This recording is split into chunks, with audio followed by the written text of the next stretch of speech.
Mes chers, bonjour, bienvenue dans cette partie de méthode et technique. Et voilà, là, une question qui se répète souvent, c'est de chercher le nombre manquant dans une égalité de deux nombres rationnels. Et voilà, donc si parfois on a égalité de deux nombres rationnels et ça manque le numérateur, ou bien le dénominateur de l'un des deux.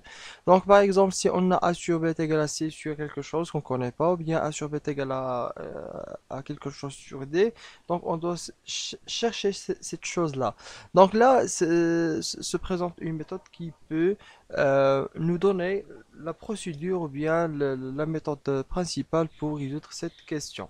Et voilà, donc la première étape, c'est de remplacer le nombre manquant par x, tout simplement. Puis, de transformer l'égalité de deux nombres rationnels en égalité de deux produits, d'après ce qu'on a vu déjà dans le cours.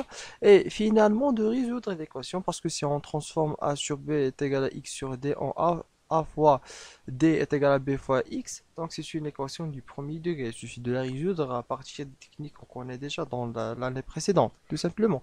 Alors, donc ça paraît un petit peu abstrait, donc je vais l'expliciter à partir d'un exemple. Donc je vais faire un exemple devant vous. Donc l'exemple proposé, c'est quoi? C'est 3 sur 4 est égal à quelque chose sur 8. Donc on doit chercher ce nombre manquant est égal à combien? Donc on a dit quoi? On a dit que 3 sur 4 est égal à un nombre sur 8. Alors, la première étape, c'est de quoi? De remplacer le nombre manquant avec x. Donc, ça devient 3 sur 4 est égal à quoi? Est égal à x sur quoi? Sur 8. Et puis de transformer l'égalité de deux rationnels en égalité de deux produits. Donc, je vais multiplier le 3 fois 8 et je la pose à gauche. 3 fois 8 est égal à quoi? 3 fois 8 est égal à combien?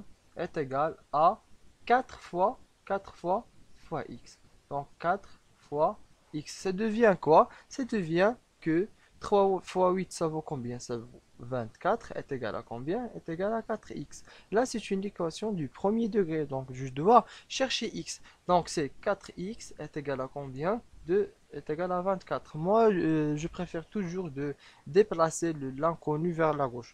Donc, pour chercher le x, je dois laisser dans un seul côté cet inconnu. Donc, pour laisser l'inconnu x tout seul dans ce côté-là, je dois diviser sur quoi cette quantité? Je dois diviser sur 4. Pourquoi? Pour éliminer le 4.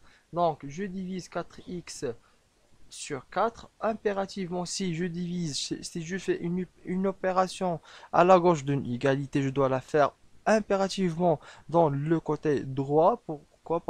Pour garder la même égalité. Donc, puisque j'ai divisé 4x par 4, donc je dois diviser encore 24 sur 4. Alors, le 4 s'en va avec le 4, il va nous rester le x. Comme ça, le x est égal à combien? C'est 24 sur 4. 24 sur 4, ça vaut combien? Déjà, 24, c'est quoi? 24, c'est 4 fois combien? Fois 6. Et 4, c'est 4. En simplifiant le 4 avec le 4, il va nous rester que le 6. Donc, x est égal à combien? Le nombre manquant, c'est quoi? C'est 6. Donc, automatiquement, le nombre manquant là, c'est combien? C'est 6. Comme ça, on a répondu à cette question. On a trouvé le nombre manquant en remplaçant ce nombre manquant par x. Et puis, on transforme cette égalité de deux rationnels en égalité de deux produits. Ce qui donne une équation de premier degré. Il suffit largement de résoudre cette équation pour trouver l'inconnu. Automatiquement, on a trouvé l'inconnu est égal à 6 tout simplement. Voilà la méthode. Donc, comme d'habitude, à chaque fin de vidéo, je laisse une application à faire avant euh, avant de commencer la visioconférence. J'espère que vous avez bien compris ce que j'ai expliqué.